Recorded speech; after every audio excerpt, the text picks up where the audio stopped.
I am so excited for the future, not only of my podcast, but of dream research and consciousness exploration. It seems like people are finally starting to wake up to the power of their dreams. Today's episode is a clip from one of our weekly Clubhouse chats, where you can interact with the community, ask questions, share dreams, and more. It's always a really good time. I also want you to check out our online course. We put a lot of time and love into it. It's meant to teach you everything from lucid dreaming, dream analysis, liminal dreaming, and more. It gives you access to full books, meditations, research articles, and even the original HemiSync audio files. You will have personalized guidance on our monthly Zoom meetings where I'll directly help you with your practice. You'll be an advanced lucid dreamer, and I'll make sure of it. You get a lot of value for a pretty good price. The link is below to enroll, or you can also view our detailed outline of the curriculum. This episode today is about mystical dreams and paranormal experiences shared by oneironauts of the community, who are also amazing people. So thanks for listening and for all your support. I love you and sweet dreams. It started with a premonition. It looked like a huge tsunami kind of thing. First, I didn't know that it was a premonition, but then later I realized that it's a premonition. I was in a huge glass box kind of house, which was transparent, and I saw this huge tsunami coming towards me, and I was safe. But when the water was winding down, I saw all these cars and everything destructed and everything like that. And then after that, it transformed into some place where I was in a building with some family people, known faces, and I was kind of battling with them. And then I went down the building near the parking where all the cars are parked, and then it was empty. And all of a sudden, there's a huge 10-foot wolf that is coming towards me. And I was like, what the hell? Where is this wolf coming from? And all I had with me was a knife. First, I was stepping back, but it sensed that I was getting scared. So that I was like, there's no point in getting scared. So I started running towards the wolf with the knife. And then it got scared and it ran away. Within a few seconds, it came back with 10 more wolves, 10 freaking giant wolves. For a second, I just froze. And I was like, I didn't know what to do at that point. And then there was also this one huge giant gorilla with the flock of wolves. And this gorilla was the one who was communicating with me.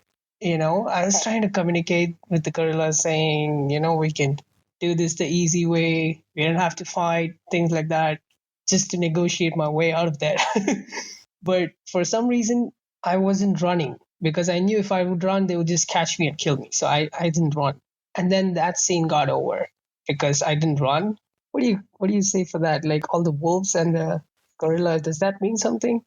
Well, I would say it taps into some of our deepest psyche, when it's dealing with wild animals, because it could be totemic, or it could be manifestations of fears that manifest into the wolves, negative situations or characters that we have to confront. Yeah, it could actually just be that instinctive kind of reaction to wolves or things of danger like wild animals and how we react. So each particular dream is different, yet the theme of a wild animal and the psyche being the same. Yet wolves have many meanings in many cultures. Gorillas have a few meanings in a few cultures where they're found mostly. So you could look more deeply into the meaning of the wolves. Odin has wolves and they work for Odin, and then there's also a wolf at the border of the world of the dead.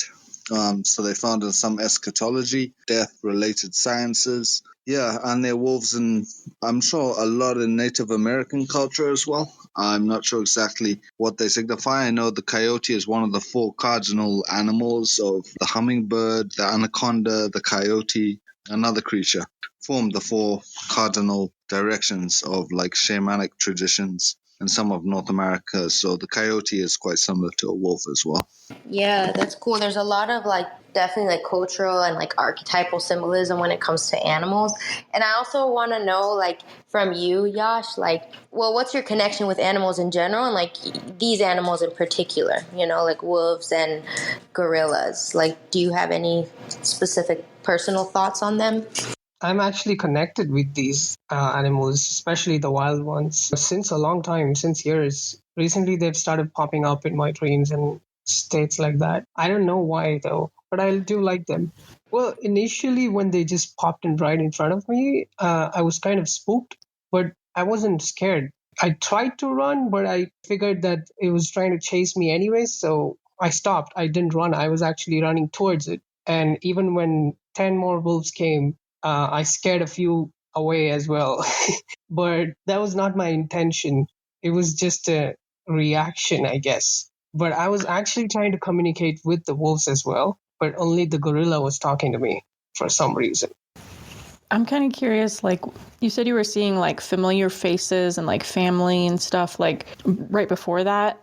For me, wolves represent family a lot, you know, because they do come in packs and, like, they really look out for each other and, like, for the pack. And same with gorillas. Like, gorillas, like, are also very like group oriented, and like gorillas often like have young that are very dependent on them, or if they're more alpha, have an entire group that is dependent on them. And so they kind of like have these like leaders and like, you know, have like there's a lot of trust in like the more alpha beings of the group. And the gorilla that was like talking to you seems pretty alpha. They're like talking to a human.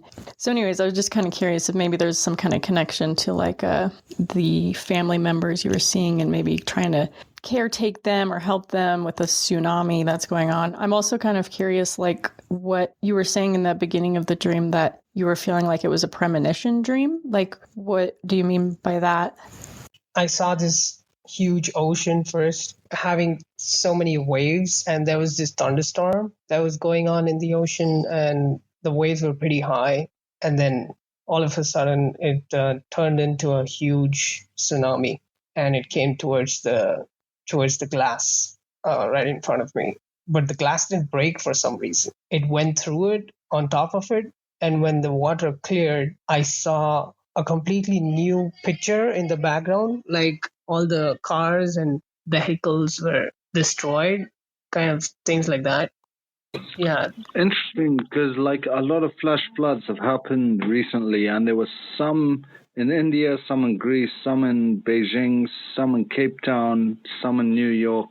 So it could have been witnessing, you know, some of those real world events from the subconscious or not. I wonder if you've seen an advert for Planet of the Apes. There's a new Planet of the Apes as well. So I just noticed on Netflix yet, even if you haven't seen an advert, it still may tap into the millions of people that are watching that, like the one monkey effect. I do remember a similar dream of mine. I was talking to a chimpanzee and eating dinner with the chimpanzee, and then I got lucid because I thought it was really odd that the chimpanzee was talking, so it caused me to get lucid. And using fear sometimes, anytime we feel afraid, it's good to do a reality check and then check if we're dreaming so as to utilize the fear to get lucid. My dreams this week, like, mostly have been like stressful emotion type dreams for some reason. Except for like a week or two ago, I had one really good lucid dream where I was like fully lucid, just like exploring this big mansion, like decorating it. It was fun. And then I was like talking to dream characters, and I was like just asking them like, what do you think about dreams and stuff like that? And they were just like telling me their dream stories and stuff. And then one of them was like, oh yeah, add me on Facebook. And I tried to like memorize her name and her profile picture. I couldn't. Obviously, like, I remembered it, and like I tried to look her up when I woke up, but nah, I don't know if that's a thing, but I always try. It's kind of a fun thing to do. But yeah, just getting to know dream characters and seeing what they have to say is always like a fun thing to do. But yeah. Did you find her in Facebook? Hell no. I mean, I've had a lot of experiences where dream characters would tell me, like, no, I'm a dreamer. I live in London. This is what I do. Like, add me on Instagram. This is my handle. And a lot of times, like, I won't remember, or the dream will fade or whatever. But, like, it's happened to me quite a few times. I can never find them. But you never know. Like, they could be other lucid dreamers out there. Amina, I'm curious about like your talking to dream characters and like them telling you that, oh yeah, I'm a dreamer and like I live over here. Like when you're in that, in your lucidity, like do you believe them? What does it feel like interacting with somebody like that? 100%. It feels real. Like, and I know I can't remember every detail of what they tell me, but it's like I'm having a whole conversation with someone with a whole life. Like they'll tell me about their life and stuff. I'm 100% believing in it. It's until I wake up when I'm like skeptic, like, come on, like maybe, you know, like, but no, I do believe it in my heart. It's fun, honestly. And even like if I entertain the theory that, like, you know, my dream characters are just an aspect of myself, like it's still fun either way. Have any of you guys had any visions when your eyes are open, like in the wake state? Visions of what? Like, I've had quite a few visions. Like, my most recent one had a drink with Dionysus and some other gods. I saw Kronos and Juno, and they were organizing something. And I spent a day with Kronos, and then another one I was taken to the underworld and then returned from the underworld. Yeah, I was awake in all these experiences. What were you doing? I was just chilling. I had taken down some art pieces, like a picture of Mercury or Hermes.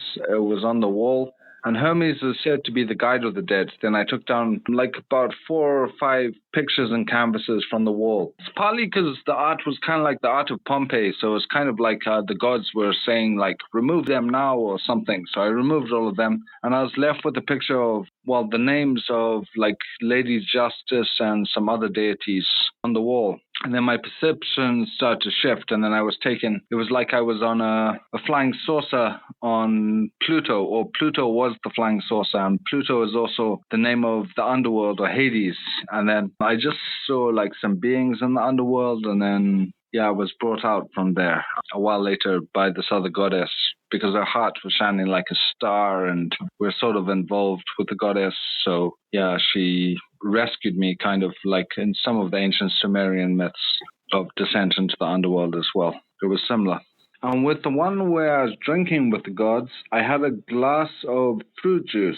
And then all of a sudden, everything started to shift. And then the glass was like transmuted into Dionysian wine. And then it got really like debaucherous, and just everyone got so intoxicated, from Hephaestus was joking he's going to release the Cyclops, on certain regions of the world, and he's going to open the volcano at Mount Etna and just let the Cyclops out. And then we're like, chill, Hephaestus, chill. It was funny because the gods got superpowers, and they were just a bit drunk, basically. I love how involved your dreams and visions are, Martin. They're like so detailed with characters and beings, and like they all have their own solid identities. And it's just like, I imagine it happening very, very, very fast too. Like all the stuff that you're saying is happening is like a huge amount of stuff, but like I imagine it happening in like half a minute in your vision state, like super fast, compact information. Well, actually, I had that vision that I told you guys about with the horned god in the UK. But yeah, that was like the most recent, like really solid waking vision I've had. But that one felt so wildly like dreamlike in a way that many of my other visions have not felt. But I remember, Yash, you were talking about some vision type stuff you were having in the waking, with like seeing people's faces like morph and stuff, and like you were kind of looking for some answers there. Did you find any resolve, or have you had any other experiences? Someone told me that maybe my psychic abilities are starting to activate in those ways. So maybe that's why I'm able to see all that, like auras and literally colors, popping, vibrant colors with my eyes open. It was so freaky. I mean, not scary or anything. It was really amazing, actually. I also saw, I don't know if it was an angel or what exactly it was, but I saw a face on someone else's face, like morphing in and out, transparent, translucent. And it wasn't fully clear. It was so bright. I could see a little bit of the facial structure, but I could see the hair and things like that. And then recently I saw a picture in my phone, and I was looking at the face, and that eye blinked at me. And I was like, what? It felt like it was interacting with me.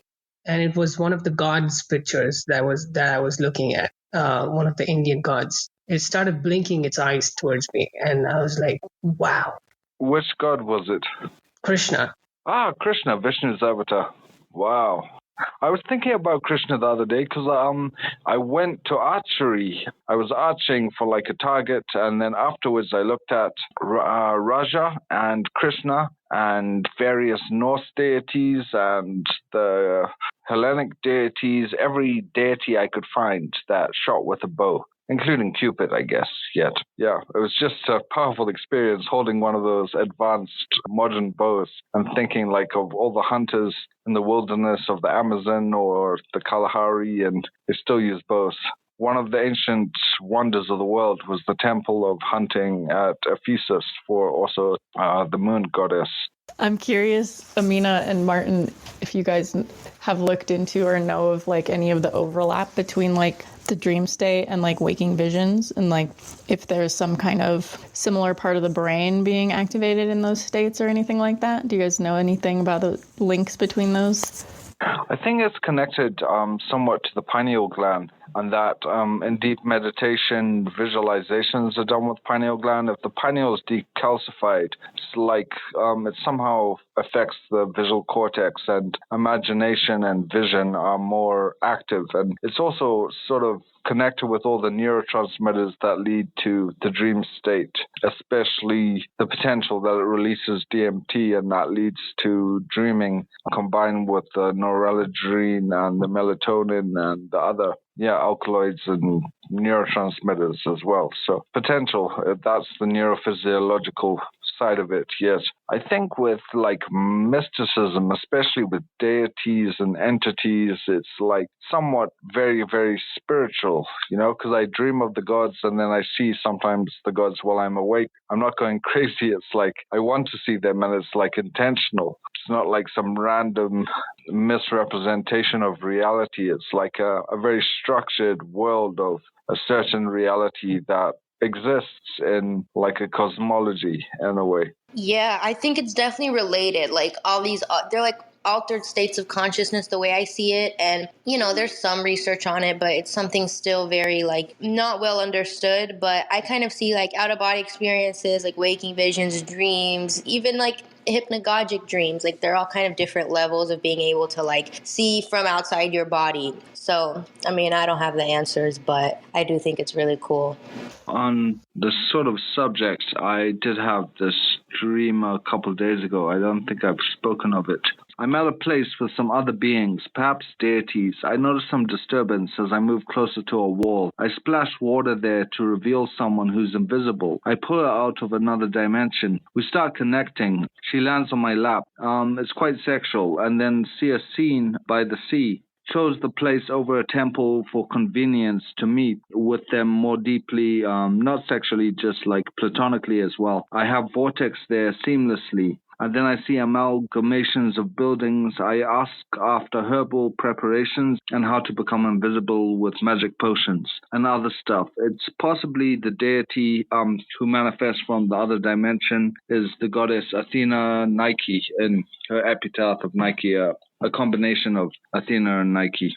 This was strange as well because it was kind of an OBE, because where I saw them manifesting was in this room next to my bedroom where I sometimes sleep if there are too many mosquitoes. On the other side of the wall, I've got like the family trees of like various pantheons, and then on the other side of that is exactly where these deities were manifesting, yet were invisible and then became visible. Oh, wow. So you're saying like you actually physically sleep with these things on your wall, and then like all these beings come through in your dreams? Yeah. It's basically the family trees of the gods. And then sometimes the gods come through, either the trees or the symbols on the wall. Like another waking vision, Freya emerged from the runes on the wall. And there are some runes on the walls. Yet they also, another 2,500 other symbols from other cultures that also subtypes have their own kind of energies.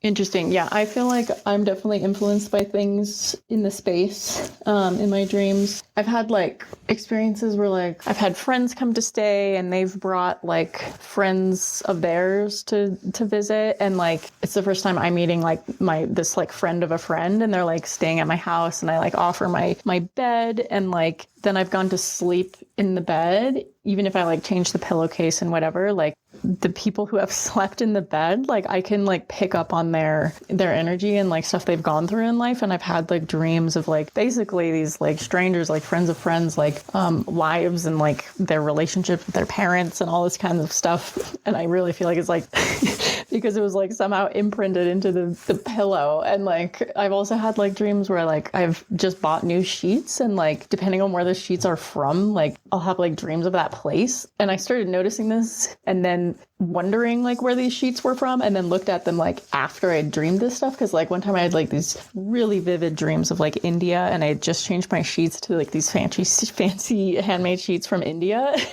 And like I was having these insanely vivid dreams from there. So I'm curious about like the kinds of objects that surround you while you sleep, and the energy imbued in them and how they influence you. It's pretty cool. I had a dream just a few nights ago that I wanted to share because it was like kind of freaky, but like also kind of weirdly mystical and interesting. But I was dreaming of these like elven beings.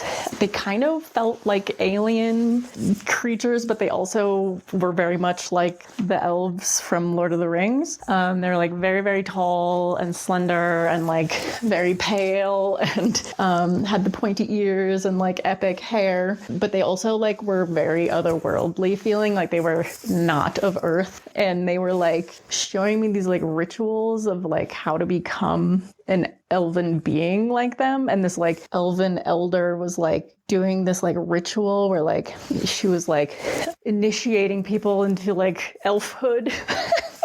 If you could call it that. But it was so creepy and strange where she like would stand over these people and she like literally did this like psychic brain surgery, and she like opened up their heads and like took their brain along with their like brainstem and like spinal column out from their body, and was like holding it above their body, and was like manipulating little like energy centers in their brain with her hand as she was like holding their brain in her hand.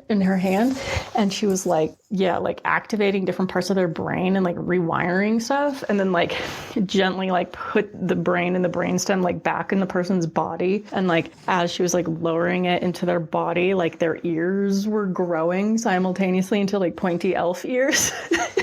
And she like would put the brain back in and like put their head back together. And then she was like, okay, like that's the process, and like you've witnessed it, so like it's your turn now. And I was like, nope, I'm not doing that. And I decided to not become an elf in that dream, because I was like, this is a little bit creepy and I don't exactly know what you're doing to these people's brains. But it was very strange. And she was like, are you sure? Like you get like eternal long life and stuff if you become one of us. And I was like, no, I'm good. But it was a bizarre one. Wait, what about the people who got that surgery? How did they feel after it?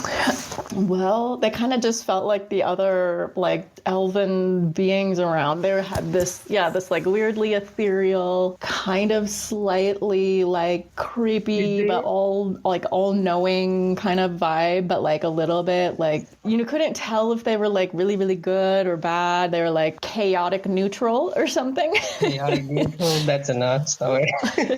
It sounds to me like Svartalheim, the world of the dark elf or something, because they're light elves and dark elves, and they sound so like the dark elves. The dark elves aren't all bad either. Yeah, I had the oddest kind of vision dream where I saw these stone buildings similar to the ones we have in our country, yet different, the same sort of building technique. And then I saw a council. It seemed it was different. It was in Asgard or something. And then there was like a long table set with different members of the Asir, like Odin and Freyr and Frigg and Thor and Loki. And then there's some kind of portal opens up, and then it's elves. And then I see someone from the table is taken up through this vortex portal up to the other realm. And the other gods are like perturbed by this. And they're taken for a while. And they're in this elf world. And then they're brought back. Yet I saw such power and light in that dream. It seemed like straight out of Thor or Loki film with like all these special effects and like bright lights and vortexes and portals. That was phenomenal experience. Yeah, the elves. There are two worlds of elves, Elfheim and Svartalheim in Norse cosmology. And Yeah, that's where the myth of elves originates, is that kind of world. I'll have to look into that history. It was interesting too. At one point, the actress that plays the teacher in that Marvel movie, Doctor Strange, in like the first one, I think her name is Tilda something. Tilda's with an S, something with an S for her last name. But anyways, she was amongst those elves and like was one of them. I woke up and I was like, that kind of makes sense. That lady's kind of like that. I don't know if you guys know that actress from that movie, but she was there. The ancient one from Doctor Strange. Yeah. Yes, the ancient one. She was there. What was she doing? Or was she training or was she doing this? She was like one of the elders, like that was like in charge of these surgeries. Interesting. I had a animal totem dream recently too, where I was in the woods somewhere, but it was strange. It was kind of like there was like a little village around, but I was kind of in the middle of nowhere. I like stumbled across this like giant spider colony. There was like thousands of spiders, and they were all just very involved in what they were doing and like building their webs and like catching their prey. And they weren't scary or anything like that. They were just small, little, beautiful spiders doing their thing. But there was just so many of them living like in a cluster. I was like looking more closely at them, and like they had like a central spider that was like giant, like as big as my face, giant. It was glowing like from within. It was like phosphorescent, and its like body was like glowing this like pulsing golden light. And then these like people from this village were like, they just started like building something right near this like spider nest. I was like, oh my god, like I have to save these spiders because they're gonna like get killed if they build this structure right here. And so I was like running around like looking for some kind of like jar or something to like scoop up these spiders with. And like I like had like one last look at this like glowing spider, and it was like, it almost was like it like hypnotized me as I was looking at it, and it was like showing me like itself as like the central sun of like the multiverse, but like embodied as this central spider in this like nest. And I was like, holy crap, like I really have to save this spider because this spider is very important. And then I like was running around looking for something, and then by the time I got back, they had like built this structure like all on top of these nests, and like the spiders were gone. And I was like so upset and so sad that like this like epic spider queen was gone. Yeah, I know that feeling in dreams where we get so emotional over something and then wake up and then realize that sometimes it carries with us into our waking state and we'll still be somewhat perturbed by something. Hey, was that the cosmic web of the universe that you saw? The queen spider was like showing me that she kind of like represented like the central sun of the universe or multiverse.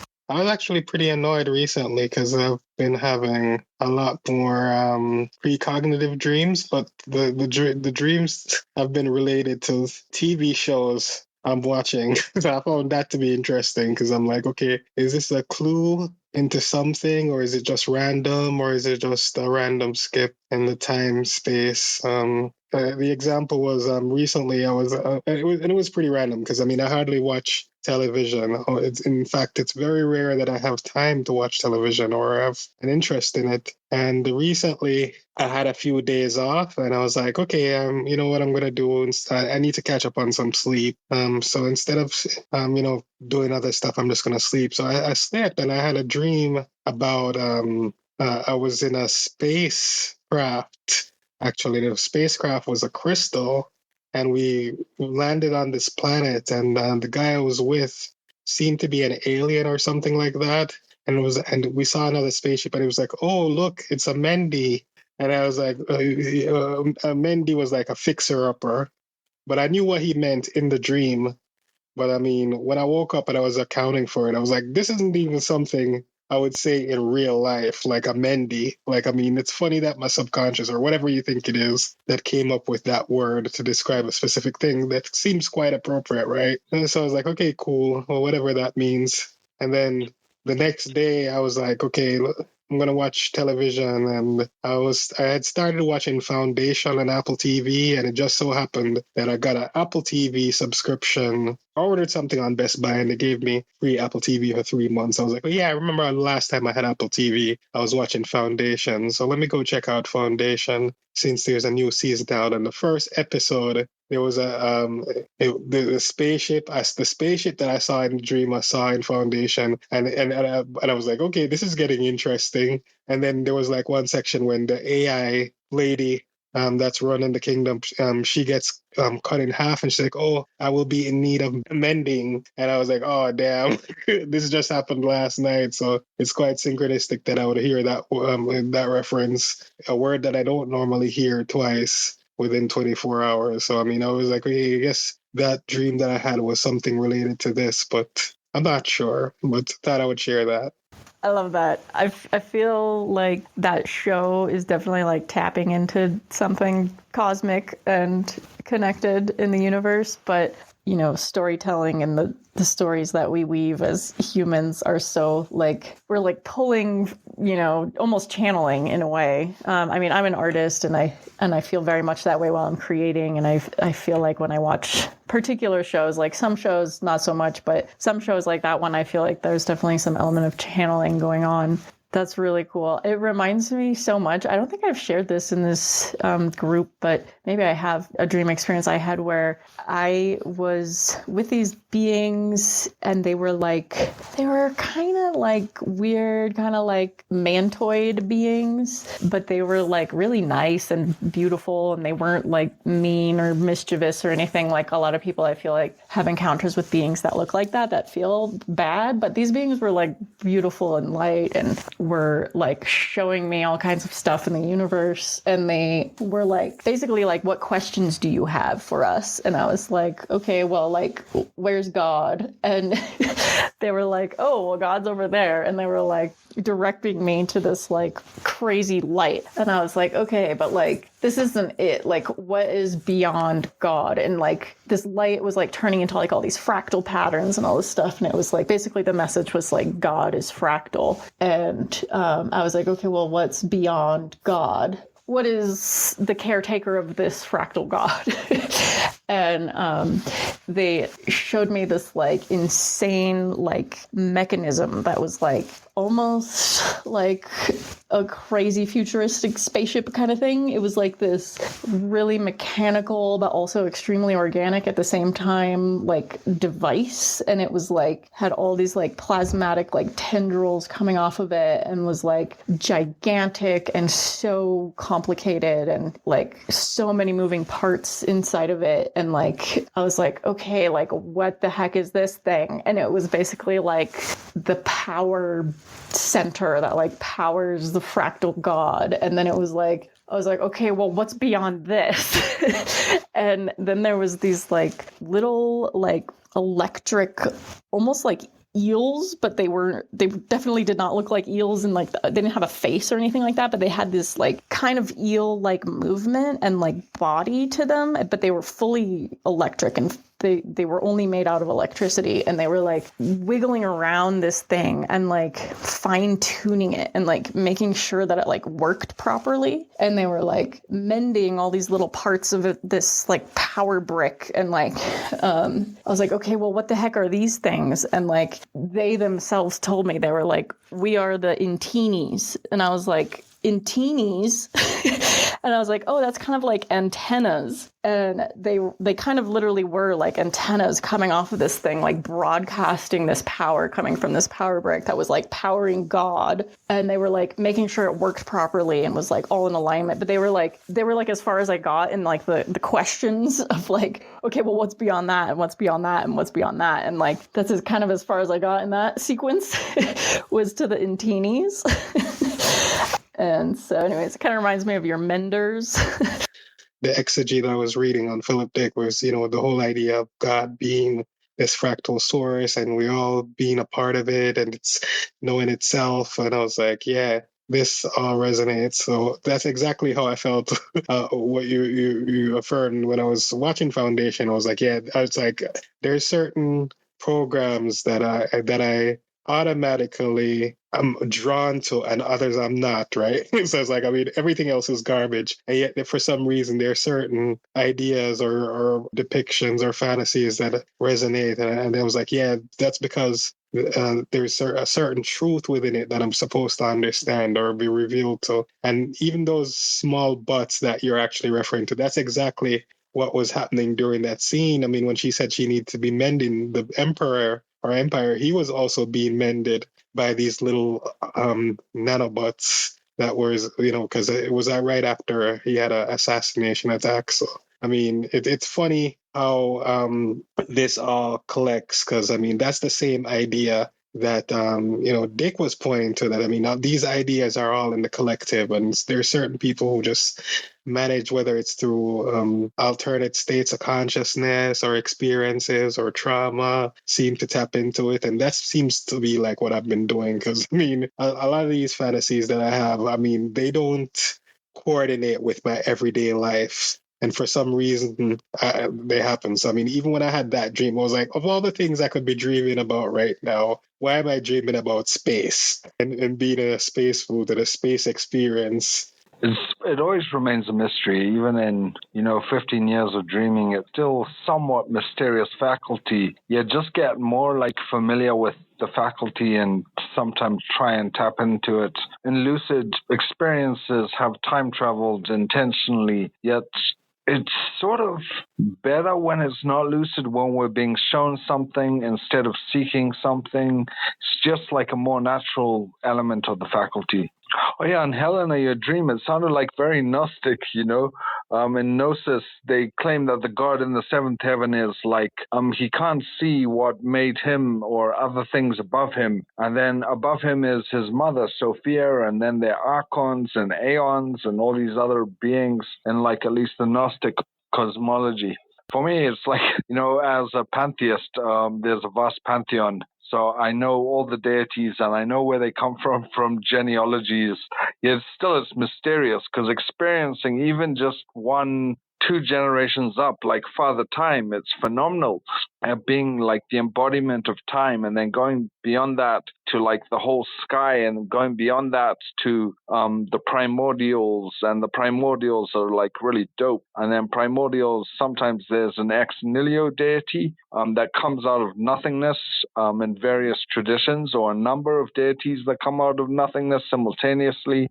Yeah, as far as like the Gnostic stuff and like going up and beyond deities' parents and their parents, like I could like feel that, but that was all like part of the fractal god for me in that experience. And like this like power center was like something else entirely. It was like it almost felt like when I reflect on it now, like this was years and years ago, but when I reflect on it now and like with how technology's going and stuff, I'm like, was that like literally like the power brick, like of a simulation, like the power, the actual like electrical power source, like literally fueling the entire fractal.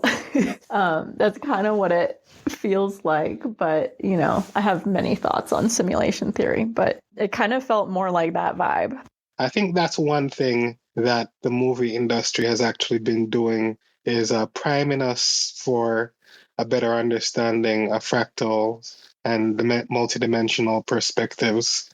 One of my biggest ideas that I still think is something I'm about to do was actually accessed through the hypnagogic state. And I mean, it was funny because I mean, once it happened, I was like, damn, I can do this again. And I did it again another time. And I came up with another brilliant idea that I thought was good, but I didn't feel like it added as much value to society as the previous one did. So what I did is I started I started napping. So I would just lay down and put my head in my hand. So it's like as soon as I fell asleep, my hand would lose the sturdiness, and I would wake up, and it was for the same reason, because I was getting so many ideas from the hypnagogic state.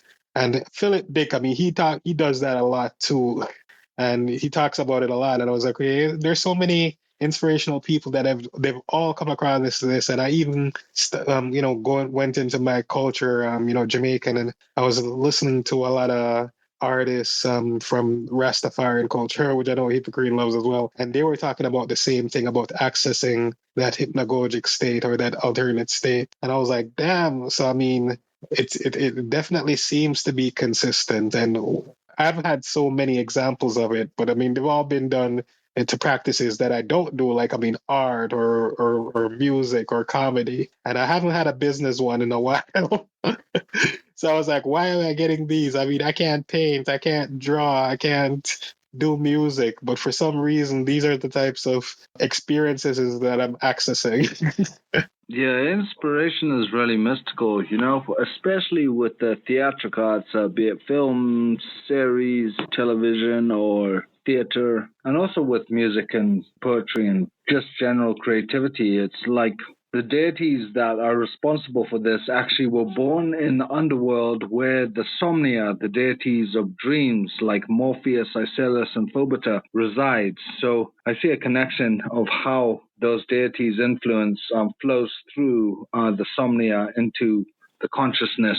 Sometimes, like, I like to directly tap into the sources of inspiration, even the Hippocrene being a stream of inspiration, you know, in a way to really connect with that kind of like divine element, you know, even how like in the Old Testament, the prophets would all tap into the Holy Spirit and then they would write books when they tapped into that spirit. And in different cultures, even the Shinto have some deities, the Celts have some deities that relate to, different like creative inspirations. So I think when humans create something, whatever it may be, from a business concept to something in the arts or whatever, they either knowingly or unknowingly they tap into these forces. And that's why sometimes in series and films they get much deeper meanings without intending to, because it's not they're like basically vessels, and then whatever's channeling through them is the real power that powers their creative process.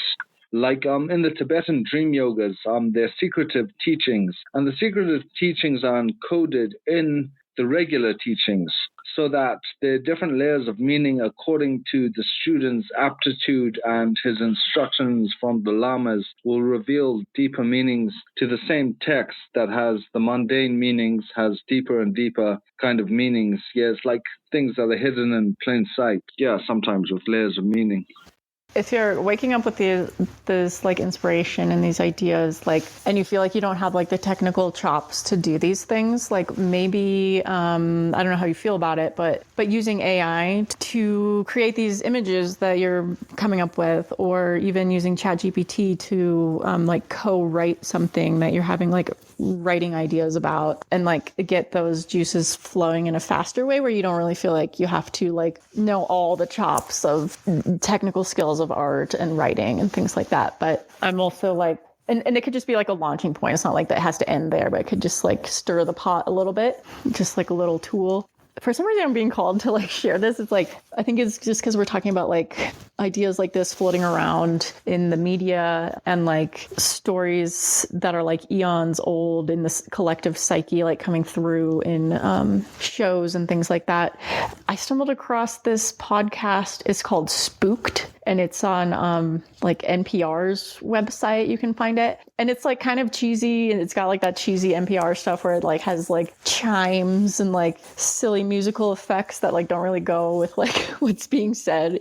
But it's interesting because it's like a bunch of people sharing like paranormal experiences basically. But I found this one with this lady who, as a young girl, was staying in a room in her house with her sister that was in the basement, and she and her sister were really freaked out in that room. And she started having these weird experiences in the night where they would go to sleep and she would wake up in the middle of the night and this man would come out of her closet, and he was very ghostly, and she really thought she was seeing a ghost, and she would see him every night. And she was initially scared of him, but then she realized that he wasn't actually very scary, and that instead he was extremely sad. And what would happen to her is that she would feel all of his sadness as he came into the room, and she would just ache with pain, with his pain, feeling his pain every night. And one night she felt like he was about to come into the room, and she decided to keep closing her eyes, and she heard this voice that said to just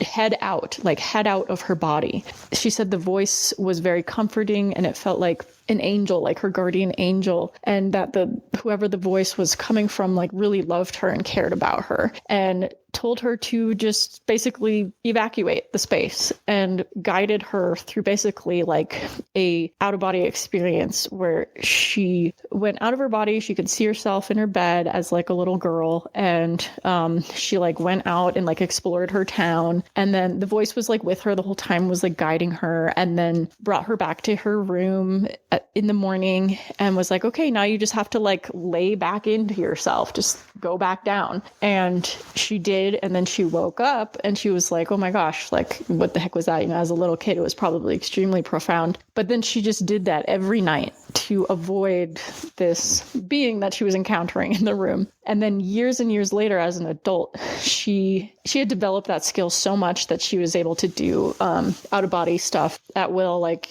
not just in sleep states. And she started doing a lot of like inner child work, healing psychologically, and was like, okay, I'm going to do this like out-of-body thing where I like go visit myself as a young child and, you know, like provide whatever comfort I can to my like little person self. And she ended up like going in that process, which was taking like weeks. She ended up going back, visiting herself as a child in that room, seeing herself sleeping in the bed, and telling herself to go out of her body, and took herself on this journey. So it ended up being that she was the one, and she was the voice that initially told herself as a child how to do this.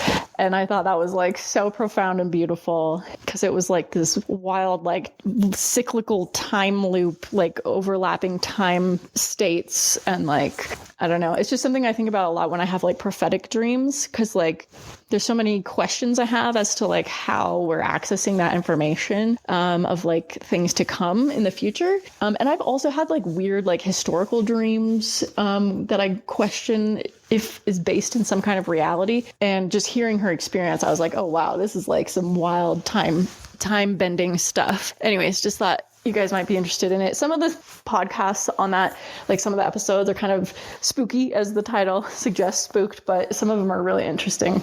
In the New Age kind of spirituality, there's something called the silver cord that connects our spiritual bodies to our physical bodies. So usually that cord is only severed at the time of death. I've done that when I reincarnated. I've witnessed what sort of happened. Sometimes when that cord is stretched a long distance, we do get that feeling like, will I ever get back to my body, my life? Or yeah, it's the stretching of that silver cord. He has really only severed when the consciousness fully dislocates from the body, at the moment of death.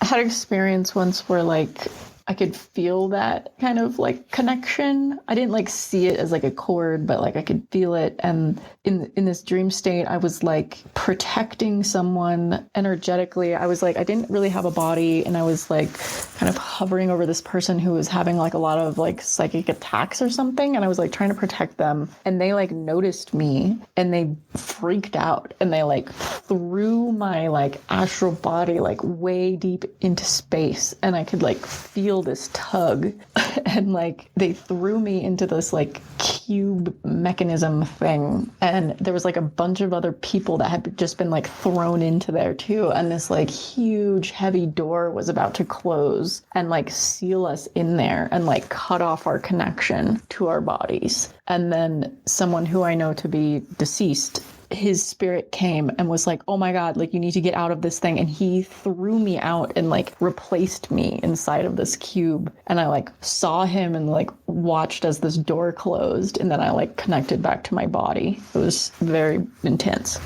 Yeah, my first memorable dream is where I witnessed my body being crushed by megaliths, and then my spirit, the cord was severed as the megaliths fell, and then my spirit sort of rose out sort of like a bird. Yeah, it wasn't a bird. I just depicted it in art like a bird because it was flying. And then I could see everything from an aerial perspective. And I had this sense of kind of liberation. And I wasn't so dense. The body that I was in was a demigod. So they had to use like these massive megaliths to destroy the body with the earthquakes. It's funny, that being like a nightmare became one of my most precious memories and possessions, Although it's metaphysical, it's still like a valuable sort of object in the back of my dream journals. And the nightmares became dreams and then astral projection. And then, they became a part of my psyche, I guess.